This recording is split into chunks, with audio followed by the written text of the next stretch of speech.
अगला सवाल मनीष का है, रांची से हमारे साथ जुड़ रहे हैं। मनीष जी नमस्कार, बताइए।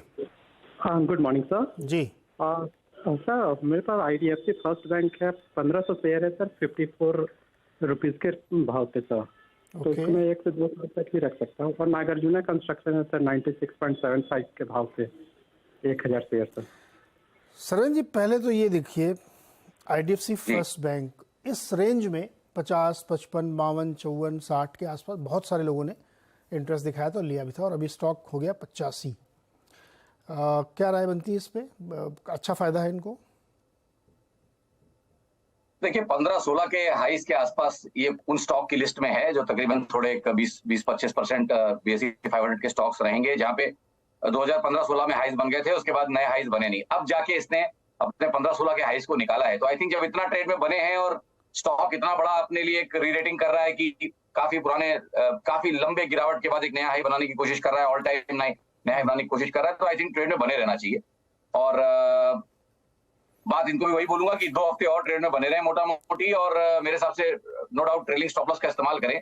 किन्हीं कारणवश अगर स्टॉक इनको फिसलता हुआ दिखता है 80 के नीचे, 78 के नीचे अगर टिकने लगे, तो आई थिंक 78 के नीचे एक स्टॉप लॉस लगा ले, 77-90 का एक स्टॉप लॉस लगा के रखें। उसके नीचे अगर डेली क्लोजिंग उसके नीचे अगर आ जाए, तो मेरे हिसाब से एक बार मुनाफा बांध ले। तो एक 10% इनको इनके प्रॉफिट के साथ खेलने बोल रहा हूँ। अगर किसी कारण से 78 के नीचे जा रहा है तो फिर एक बार बुक कर ले, नहीं तो मेरे हिसाब से बने रहे। 15 दिन जो बढ़िया मूवमेंट आ जाए तो उसके बाद फिर मुनाफा बांधने की कोशिश करें, क्योंकि नया ब्रेकआउट है, कुछ भी हो सकता है। 79 के नीचे स्टॉप लॉस जरूर लगा लीजिएगा, 79 पे लगा लीजिए, उससे नीचे जाए तो निकलिएगा। इनका एक और स्टॉक था NCC, उसमें क्या राय? देखिए इसमें तो कोई आई थिंक फिर बात वही आ गई यहाँ पे कि बहुत ज्यादा इसमें अभी ये भी स्टॉक हाई बीटा है, दोनों तरफ ज्यादा चलता है। बट यहाँ तो मैं इनको डेफिनेटली बोलूंगा फिलहाल के सेटअप्स देख के कि मुनाफा बांधने की कोशिश जरूर करें। यहाँ पे पैसा अगर आ रहा है तो थोड़ा बुक करके चलें। और मेरे को नहीं, अभी फिलहाल जो मेरे सेटअप्स दिख रहे हैं मुझे बहुत ज्यादा 145-150 के ऊपर नहीं दिख रहा है। तो फ्रेश मूव तो नया अगर मोमेंटम नया और इस रैली में और अगर कुछ एडअप होना है तो 145-150 के बाद जाने के बाद ही होगा। फिलहाल मुझे लगता है अपने रिस्क एरियाज में है और यहाँ पे थोड़ा मुनाफा बांध देना चाहिए। ओके, यहाँ पे मुनाफा बांधिए। सरन जी रुकिएगा जरा, पंजाब नेशनल बैंक के MD हमारे साथ जुड़ गए, उनसे जरा चर्चा करते हैं। अतुल कुमार गोयल जी। अतुल जी बहुत बहुत स्वागत है आपका CNBC आवाज़ पर।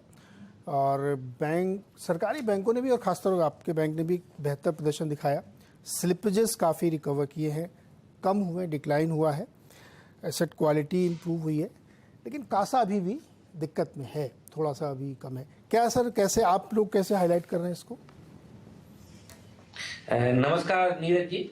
देखिए जो रिकवरी का है, रिकवरी तो जो अगर आप पिछले पूरे साल का देखते हैं तो रिकवरी हर एक क्वार्टर में पूरे साल में एडिशन से ज्यादा थी, और इस बार हमारा टारगेट है कि रिकवरी हमारी डबल होगी एडिशन से, क्योंकि पहले क्वार्टर में अगर आप देखते हैं कि 5400 करोड़ की रिकवरी हुई है, जबकि एडिशन 2300 है। आपको जो स्पेसिफिक क्वेश्चन है कासा का है, कासा हमारा थोड़ा सा कम हुआ, उसके 2 कारण है। अगर आप सेविंग बैंक में देखें तो सेविंग बैंक में 3% की ग्रोथ है, और ये क्वार्टर बाय क्वार्टर तो फ्लैट है। तो बिकॉज क्योंकि जो है सेविंग बैंक पे जो इंटरेस्ट दिया जाता है और जो डिपॉजिट में, टर्म डिपॉजिट में जो इंटरेस्ट दे रहे हैं, उसमें थोड़ा सा गैप ज्यादा हो गया है। तो कुछ लोग ऐसे हैं जिनकी एक्सेस लिक्विडिटी सेविंग बैंक में पड़ी है, तो वो उसको टर्म डिपॉजिट में कम कर लेते हैं। अदरवाइज बैंक PNB के लिए कासा बढ़ाने का कोई इशू नहीं है, क्योंकि 16 करोड़ हमारे पास कस्टमर है। लास्ट ईयर भी हमने लगभग 80 लाख अकाउंट खोले हैं सेविंग बैंक के, इस बार अभी तक 22 लाख खोल लिए हैं पहले क्वार्टर में, और 2 लाख खोले थे हमने से करंट अकाउंट के, इधर 72,000 खोले हैं। तो धीरे धीरे अमाउंट उसमें आएगी, तो हम आशा करते हैं कि ये कासा और बढ़ेगा। अब थोड़ा सा डिपॉजिट में ग्रोथ होने से हमने बल्क डिपॉजिट भी लिया, तो उस वजह से भी कासा की परसेंटेज डाउन हुई है। ओके, तो इसको आप कह रहे हैं कि नेक्स्ट क्वार्टर में इसको इंप्रूव कर लेंगे सिर्फ वॉल्यूम जनरेट करके? जी, क्वार्टर बाय क्वार्टर बढ़ना चाहिए, क्योंकि जो अकाउंट हमने जैसे डाटा दिया कि 82 लाख अकाउंट खोले थे पिछले साल में, 22 लाख इसी क्वार्टर में खुले हैं, तो उसमें भी धीरे धीरे अमाउंट आएगी तो बढ़ेगा। ओके गोयल साहब, क्रेडिट ग्रोथ की क्या स्थिति है? क्रेडिट ग्रोथ की देखो हमने गाइडेंस दी थी 12 से 13% के बीच में, जिसके अगेंस्ट हमारी 14.58% इस बार ग्रोथ हुई है। बट हम अपनी वही गाइडेंस मेंटेन कर रहे हैं कि 12 से 13% होगी। तो हमारा जो फोकस एरिया है क्रेडिट में वो रेम है, रिटेल, एग्रीकल्चर और एमएसएमई। तो इसमें आप देखें तो वाई ग्रोथ जो है 40% की हमारी रिटेल में है, लगभग 9% से ज्यादा एग्री में है और 5% से ज्यादा एमएसएमई की। अगर रेम का पूरा देखें तो ग्रोथ 19 से 20% के बीच में आती है, क्योंकि हम एक बड़े लार्जेस्ट बैंक है पूरे कंट्री के, तो हमारा कॉर्पोरेट पे भी फोकस रहता है। और आज की डेट में हमारे पास लगभग 1 लाख करोड़ की सैंक्शन जो है वो हैंड में है, जो धीरे धीरे डिस्बर्समेंट होनी है। तो आप इसकी गाइडेंस बढ़ा क्यों नहीं रहे जब एक्चुअली ज़्यादा कर पा रहे हैं आप? क्या आपको कोई आशंका है कि आगे जाते हुए कुछ दिक्कत हो सकती है? नहीं, आशंका नहीं है, ये होगी अभी, क्योंकि कुछ थोड़े से इसमें शॉर्ट टर्म लोन भी है, मान लो उनका पेमेंट आता है, तो इसलिए हम अभी उसको जो अपने गाइडेंस पुरानी थी है उसी पे मेंटेन कर रहे हैं। अच्छा, उसी पे मेंटेन करेंगे। और मार्जिन भी आप मेंटेन करेंगे यही वाले? हम मार्जिन की हमने गाइडेंस नीरज जी दी थी 2.9 से 3 के बीच में। अगर आप देखें तो इस बार वो 3.08 है ग्लोबल में, तो थोड़ा बहुत मार्जिन में वो हम गाइडेंस वही रखना चाहते हैं, क्योंकि जो इंटरेस्ट है डिपॉजिट पर रिप्राइस पूरा नहीं हुआ है। लास्ट ईयर अगर देखें तो लगभग 250 बेसिस पॉइंट के करीब हिफाजा हुआ है डिपॉजिट रेट में। तो कुछ डिपॉजिट तो रिप्राइस हो गया मैक्सिमम पार्ट तो, बट स्टिल थोड़ा सा कुछ अभी रिप्राइस होना है, जो मैच्योरिटी के हिसाब से वो होता है ट्यून का। तो इसलिए जो हम गाइडेंस 2.9 to 3 की दे रहे हैं वही मेंटेन कर रहे हैं। गोयल साहब, आप नंबर में हमारी बढ़ेगी है जी। गोयल साहब, चूंकि आप इंडस्ट्री वेटरन हैं और इस बार हम लोग ये देख रहे हैं कि जो बड़े लार्ज प्राइवेट बैंक हैं उनके निम्स या तो पीक हो गए या वहाँ से गिरना शुरू हो रहे हैं थोड़े थोड़े, लेकिन सरकारी बैंकों में अभी भी इम्प्रूवमेंट की स्थिति थी। क्या हम लोग ये माने कि आप लोगों का भी पीक नियर है अब? नहीं, मेरा इसमें मेरे पर्टिकुलर बैंक के बारे में मैं बताना चाहूंगा कि मैंने आपको गाइडेंस जो दी है वो 2.9 से 3 के बीच में दे रहे हैं, वो निम्न परसेंटेज में है। बट हमारा अगर आप देखेंगे तो एब्सोल्यूट नंबर में हम उसको बढ़ाएंगे, क्योंकि अगर किसी पर्टिकुलर प्रोडक्ट पे हमको 50 बेसिस पॉइंट भी मिलता है तो हम छोड़ना नहीं चाहते। 9,500 करोड़ का पर क्वार्टर जो हमारा निम्न का नंबर है, ये हाईएस्ट है पिछले 12 क्वार्टर में। और क्योंकि हमारे पास जो एनपीए की भी जो लोन बुक है उसमें जब हम रिकवरी करेंगे तो हमारा निम्न उस बढ़ेगा, क्योंकि उस पर आज की डेट में कोई हमारी इंटरेस्ट इनकम नहीं मिल रही। तो जैसे रिकवरी ज्यादा होगी, डबल हमारा टारगेट इस बार रिकवरी करने का एडिशन से, तो निम हमारा एब्सोल्यूट नंबर में बढ़ेगा, थोड़ा बहुत परसेंटेज में डाउन हो सकता है। ओके गोयल साहब, बहुत बहुत शुक्रिया जुड़ने के लिए और शुभकामनाएं आपको अगले क्वार्टर के लिए। बहुत बहुत शुक्रिया। धन्यवाद धीरज जी, धन्यवाद। तो Punjab national bank one of the largest bank है इंडिया का, सरकारी क्षेत्र का, और इसने जो है नतीजे पेश किए। इस बार सरकारी बैंकों के प्रदर्शन काफ़ी बेहतर आ रहे हैं एज कम्पेयर टू प्राइवेट। 63 रुपये पे इस समय चल रहा। सरवीन जी, कैसा क्या राय बन रही है आपकी पीएनबी पे? देखिए, पीएसयू बैंकिंग स्पेस में आई थिंक अट्रैक्शन था और उसको अब पिछले वाले मूव को बचा के मूव्स अच्छे आए हैं। यहाँ पे भी बहुत बढ़िया मूव आया पिछला करेक्शन पचाने के बाद। तो आई थिंक 45-50 वाला ऑलरेडी आपको ऊपर में 65 हो गया, तो आई थिंक ऑलरेडी एक मोटा मोटी 30% के आसपास आई थिंक इस रैली में यहाँ पे मूवमेंट हो गया है। आई थिंक थोड़ा सा वो बॉट है, बट फिर भी मुझे लगता है कि एज लॉन्ग एज 58-60 के सपोर्ट होल्ड कर रहा है, शॉर्ट टू मीडियम टर्म मुझे लगता है कि ऊपर में अभी भी जगह बाकी है और मे बी 70-75 के टारगेट्स भी यहाँ पे आपको आते हुए दिखेंगे। बनस्पत इसके कि 58 के ऊपर टिका रहे। 58 के ऊपर रहा तो 70 के ऊपर भी दिखेगा। अगला सवाल है संतोष डेम्बला अमरावती से। संतोष जी बताइए। नमस्कार नीरज जी। नमस्कार सोलन जी। जी नमस्कार। सर मेरे पास अदानी पावर के बहुत बहुत नमस्कार। 5,000 शेयर है। हेलो जी जी बोलिए, कंटिन्यू करिए सर। 5,000 शेयर अदानी पावर के 189 पे। वाह, अच्छा प्रॉफिट है आपको तो। क्या बेचने का मूड है क्या, या अभी और होल्ड करेंगे? होल्ड करना है।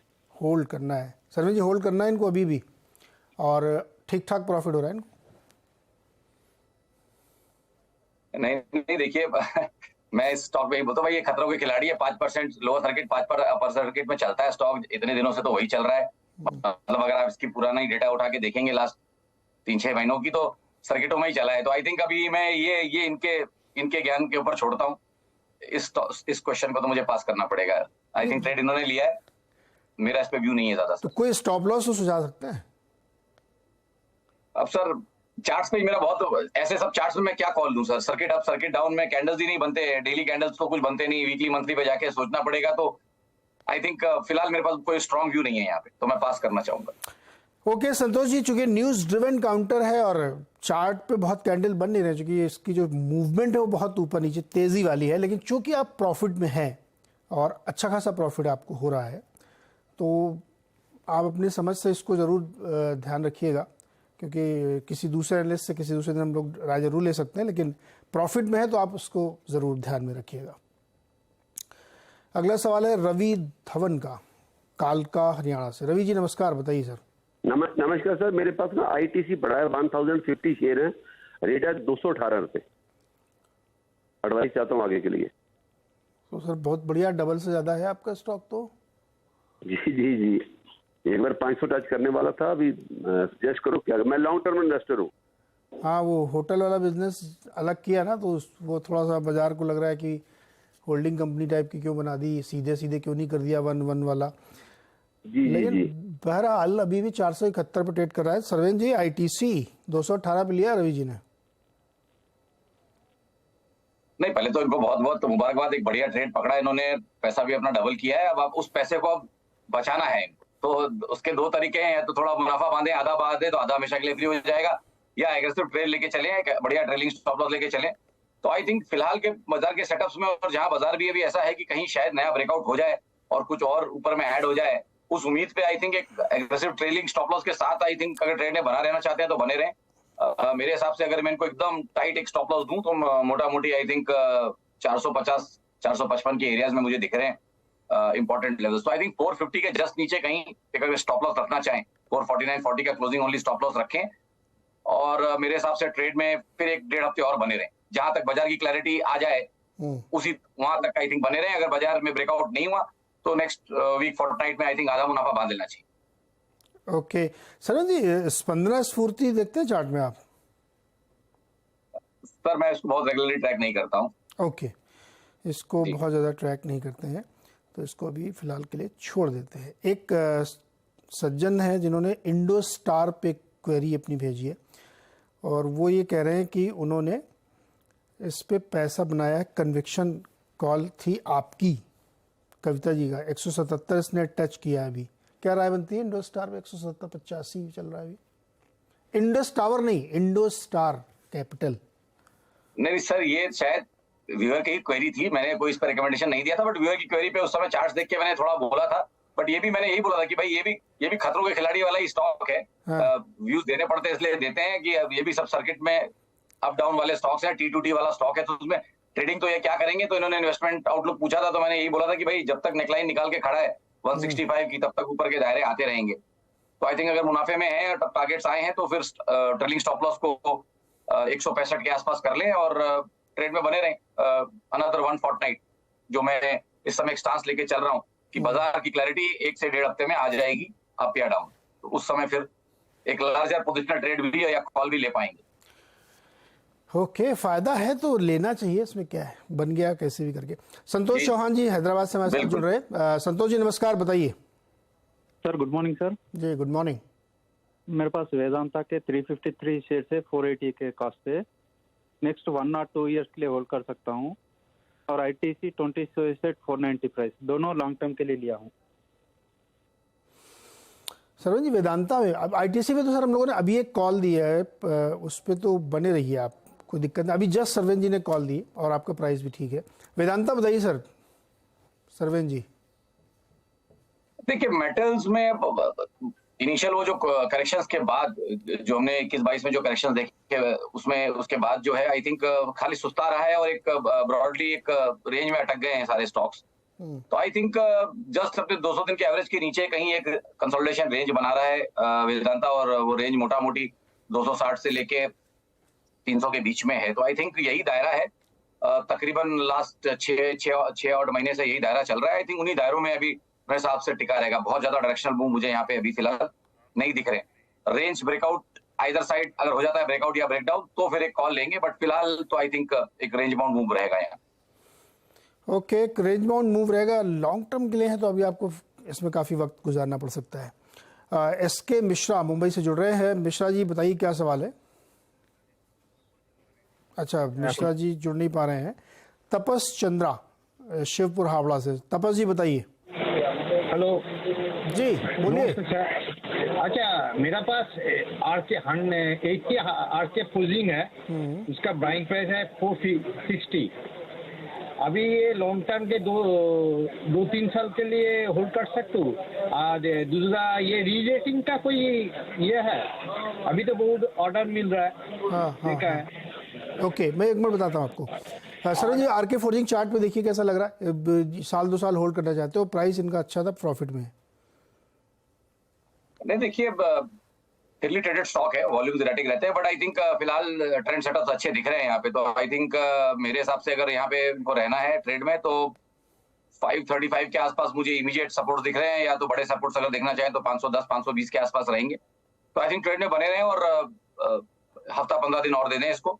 जी, मेरे ख्याल से ट्रेड में बने रहना चाहिए। तपस इस ट्रेड में बने रहिए। और इनके मैनेजमेंट से हमने एक बार बात की थी केवाईसी में, तो इनके जो ऑर्डर बुक है इंटरनेशनल बहुत ही स्ट्रांग है और इनके ऊपर प्राइस एस्केलेशन का कोई असर नहीं होता, क्योंकि क्लॉज उन्होंने लगा रखा, दाम बढ़ेंगे तो तुरंत बढ़ा देते हैं, इनपुट कॉस्ट बढ़ी तो आप इसको जो री रेटिंग वाला पूछ रहे हैं वो तो मुझे पता कौन री रेटिंग कर रहा है, लेकिन फंडामेंटली कंपनी बहुत ही स्ट्रांग है, तो आप चाहें तो इसको होल्ड कर सकते हैं। सरवन जी, बहुत बहुत शुक्रिया हमारे साथ जुड़ने के लिए, दर्शकों की मदद करने के लिए और सवालों के जवाब देने के लिए। बता दें कि मनी कंट्रोल पर दिए गए विचार एक्सपर्ट्स के अपने निजी विचार होते हैं। वेबसाइट या मैनेजमेंट इसके लिए उत्तरदायी नहीं है। यूजर्स को मनी कंट्रोल की सलाह है कि कोई भी निवेश निर्णय लेने से पहले सर्टिफाइड एक्सपर्ट की सलाह लें।